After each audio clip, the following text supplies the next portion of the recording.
Myself, Dr. Rekha Kalani, Associate Professor, Department of Chemistry, GDB, Government Girls College, Kota.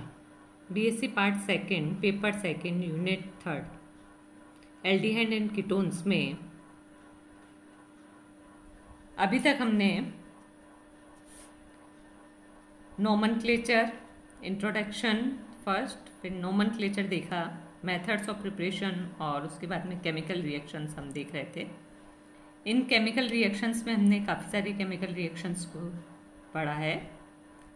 Last हमने aldol condensation के बारे में पढ़ा था। एल्डोल कंडेंसेशन रिएक्शन किस तरह से एल्डोल कंडेंसेशन होता है एल्डिहाइड और कीटोन्स में, cross aldol condensation, intramolecular aldol condensation और क्या इस रिएक्शन की सिंथेटिक इम्पोर्टेंस है।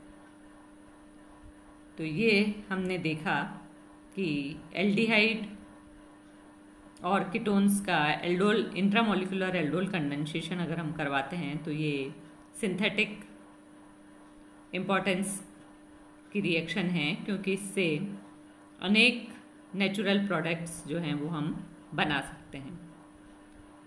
तो ये इम्पॉर्टेंट रिएक्शन हमने पढ़ी।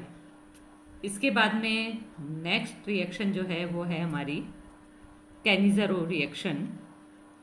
फॉर्मल्डिहाइड और अन्य एल्डिहाइड जिनमें कि अल्फा हाइड्रोजन प्रेजेंट नहीं होता है। एल्डोल कंडेंसेशन हमने देखा था कि वो एल्डिहाइड और कीटोन्स देते हैं जिनमें कि अल्फा हाइड्रोजन प्रेजेंट है, लेकिन फॉर्मल्डिहाइड के अंदर और दूसरे जो एल्डिहाइड्स हैं जिनमें कि अल्फा हाइड्रोजन नहीं होता है, वो कंसनट्रेट NaOH के साथ में गर्म करने पर ऑटोमेटिक ऑक्सीडाइज और रिड्यूस होकर अल्कोहल और कार्बोक्सिलिक एसिड के सॉल्ट्स का मिश्रण बनाते हैं। एक एल्डिहाइडिक अणु एसिड में ऑक्सीडाइज हो जाता है, जबकि दूसरा जो है वो अल्कोहल के अंदर रिड्यूस हो जाता है। तो इस अभिक्रिया को ही हम कैनिज़रो रिएक्शन कहते हैं। हमने देखा था कि अल्फा हाइड्रोजन वो हाइड्रोजन होता है जो कि फंक्शनल ग्रुप के बाद वाले कार्बन पर लगे हुए जो हाइड्रोजन्स होते हैं वो अल्फा हाइड्रोजन कहलाता है। तो फॉर्मल्डिहाइड के अंदर हम देखें कि CHO जो है वो एल्डिहाइडिक ग्रुप है, केवल H इसके अंदर प्रेजेंट है। एल्डिहाइडिक ग्रुप से लगा हुआ जो कार्बन एटम है उस पे जो हाइड्रोजन प्रेजेंट होते हैं वो अल्फा हाइड्रोजन कहलाते हैं। तो फॉर्मल्डिहाइड के अंदर किसी तरह का कोई अल्फा हाइड्रोजन नहीं है। तो ये कैनिज़रो रिएक्शन देंगे, जबकि हम 50% NaOH के साथ में, कंसनट्रेट NaOH के साथ में इसको गर्म करते हैं। 2 मॉलिक्यूल हम लेंगे, तो इन 2 मॉलिक्यूल्स में से एक मॉलिक्यूल जो है वो ऑक्सीडाइज हो जाएगा और दूसरा जो है वो रिड्यूस होके अल्कोहल के अंदर चेंज होता है। तो इनके सॉल्ट्स बनाता है। एसिड जो है वो कार्बोक्सिलिक एसिड्स के सॉल्ट बनते हैं और दूसरा मॉलिक्यूल जो है वो अल्कोहल के अंदर रिड्यूस हो जाता है। इसी तरह से पेवल्डिहाइड जो है ये भी, इसमें भी अल्फा हाइड्रोजन नहीं है, क्योंकि एल्डिहाइडिक ग्रुप से जो कार्बन लगा है उस पर 3 मेथिल ग्रुप प्रेजेंट है। तो ये भी कैनिज़रो रिएक्शन देते हैं। इसी तरह से क्लोरेल CCl3CHO, इसमें भी कोई अल्फा हाइड्रोजन नहीं है, कार्बन से तीनों Cl ग्रुप लगे हैं और एक जो है वो एल्डिहाइडिक ग्रुप है। इसी तरह से बेंजल्डिहाइड और उसके डेरिवेटिव्स जो हैं वो भी कैनिज़रो रिएक्शन देते हैं। एक एग्जाम्पल अगर हम और देखें, पैरानाइट्रोबेंजल्डिहाइड। पैरानाइट्रोबेंजल्डिहाइड, इसको जब हम 50% KOH के साथ में रिएक्शन करवाते हैं तो पैरानाइट्रो बेंजिल अल्कोहल बनता है और दूसरा मॉलिक्यूल जो है वो बनता है पोटेशियम पैरानाइट्रोबेंजोएट। पोटेशियम सॉल्ट बनता है एसिड का। तो ये कैनिज़रो रिएक्शन जो है वो कंपाउंड्स, वो एल्डिहाइड और कीटोन्स देते हैं जिनके अंदर की वो एल्डिहाइड्स देते हैं जिनमें कि अल्फा हाइड्रोजन प्रेजेंट नहीं होता है। इसके बाद में इसी का हम देखें कि क्रॉस कैनिज़रो रिएक्शन, जिस तरह से हमने देखा था कि क्रॉस एल्डोल कंडेंसेशन, उसी तरह से क्रॉस कैनिज़रो रिएक्शन क्या होती है, जो जब दो अलग अलग एल्डिहाइडों की अभिक्रिया करवाई जाती है तो इसे क्रॉस कैनिज़रो रिएक्शन कहते हैं। इस अभिक्रिया में क्रॉस एल्डोल कंडेंसेशन के तरह ही 4 प्रोडक्ट प्राप्त होते हैं। यदि एक एल्डिहाइड फॉर्मल्डिहाइड होता है तो इस अभिक्रिया में एक उत्पाद, एक प्रोडक्ट जो है वो सोडियम फॉर्मेट बनता है और दूसरा एल्डिहाइड से, जो भी हमारा एल्डिहाइड है उसका कॉरस्पॉन्डिंग एल्कोहल हमें प्राप्त होता है। तो ये हम देखें, ये formaldehyde plus benzaldehyde concentrate NaOH के साथ में रिएक्शन करके C6H5CH2OH प्लस HCONA एसिड का सोडियम सॉल्ट और एल्कोहल का इनसे फॉर्मेशन होता है।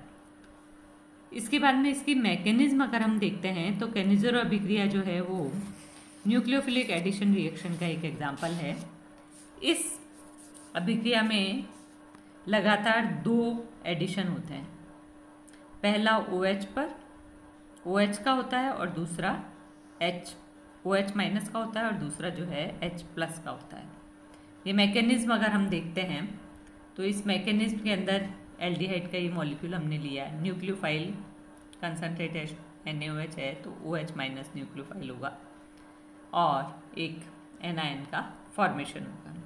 ये एनायन जो है, क्योंकि मीडियम हमारा एसिडिक है, इसलिए ये एनायन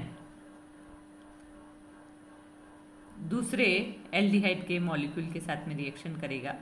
स्लो स्टेप होगा, H माइनस का ट्रांसफ़र होगा और एक एनायन और एक एसिड का फॉर्मेशन होगा। ये एसिड जो है वो सोडियम सॉल्ट के अंदर चेंज होगा और ये एनायन जो है वो H प्लस का इसके अंदर एडिशन होगा और ये एल्कोहल के अंदर चेंज हो जाता है। तो इस तरह से एक एल्कोहल और एक एसिड का सॉल्ट हमें मिलता है। तो कैनिज़रो रिएक्शन के अंदर न्यूक्लियोफाइल अटैक करता है फर्स्ट मॉलिक्यूल पे, एनायन बनाता है, ये एनायन दूसरे मॉलिक्यूल ऑफ एल्डिहाइड पे अटैक करके एक एल्कोहल और दूसरा एसिड का सॉल्ट फॉर्मेशन करता है। थर्ड टाइप ऑफ रिएक्शन जो है इसके अंदर है इंटरनल कैनिज़रो रिएक्शन। इंटरनल कैनिज़रो रिएक्शन वो रिएक्शन है जिसके अंदर की कुछ डाई एल्डिहाइड्स और डाई कार्बोनिल यौगिक, जैसे कि ग्लाइऑक्सिल है, ये कंसनट्रेट एल्कली की प्रेजेंस के अंदर अभिक्रिया करने पर इंटरमोलिकुलर कैनिज़रो अभिक्रिया देते हैं। इसे हम इंटरनल कैनिज़रो रिएक्शन भी कहते हैं। जैसे एग्जाम्पल अगर हम देखें तो ग्लाइऑक्सिल जो है वो रिएक्शन करके 50% KOH की प्रेजेंस के अंदर पोटेशियम ग्लाइकोलेट का फॉर्मेशन करता है। क्या मैकेनिज्म होगी इसकी, वो अगर हम देखते हैं तो इसके अंदर जो है ग्लाइऑक्सिल, ये हमने लिया ग्लाइऑक्सिल, OH न्यूक्लियोफाइल, इसकी प्रेजेंस के अंदर रिएक्शन होगी, एक एनायन का फॉर्मेशन होगा, स्लो स्टेप होगा, H माइनस जो है इसके अंदर ऐड होगा और ये हमारा क्या बनेगा, पोटेशियम ग्लाइकोलेट, जिसके अंदर के अल्कोहलिक ग्रुप भी प्रेजेंट है और कार्बोक्सिलिक ग्रुप का सोडियम में पोटेशियम सॉल्ट भी इससे बनेगा। तो ये कहलाता है ग्लाइकोलेट। KOH लिया है तो पोटेशियम ग्लाइकोलेट बन जाएगा, सोडियम अगर लिया है हमने तो सोडियम ग्लाइकोलेट से बनता है। तो कैनिज़रो रिएक्शन के अंदर वो एल्डिहाइड रिएक्शंस देते हैं जिनके अंदर की अल्फा हाइड्रोजन प्रेजेंट नहीं होता है। इसके बाद में नेक्स्ट हम देखें पर्किन रिएक्शन। जब एरोमेटिक एल्डिहाइड जैसे बेंजल्डिहाइड को किसी भी एलिफेटिक एसिड के एनहाइड्राइड के साथ में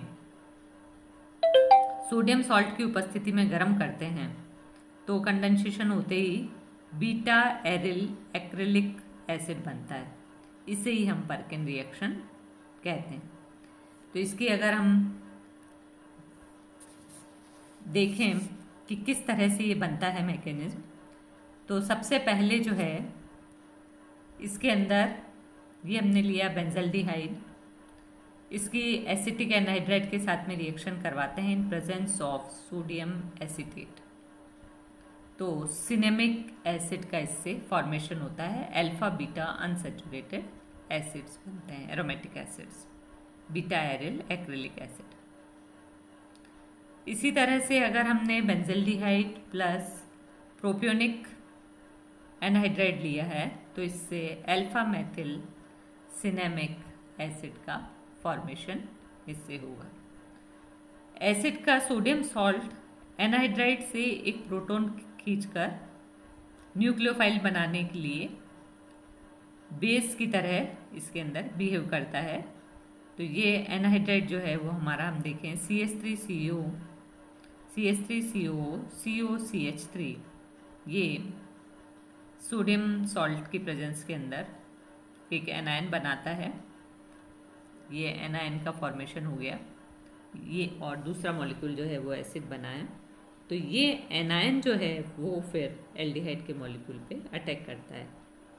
तो एसिड का सोडियम सॉल्ट अभिक्रिया में एक रिएजेंट की भांति व्यवहार नहीं करता है। जब एल्डिहाइड की अभिक्रिया एसिड के सोडियम सॉल्ट के साथ में किसी अन्य बेस जैसे कि पिरीडिन की उपस्थिति में कराई जाती है तो इससे कोई अभिक्रिया नहीं होती है। बेंजल्डिहाइड लिया प्लस सोडियम सॉल्ट लिया, सोडियम एसीटेट, पिरीडिन की प्रेजेंस में तो कोई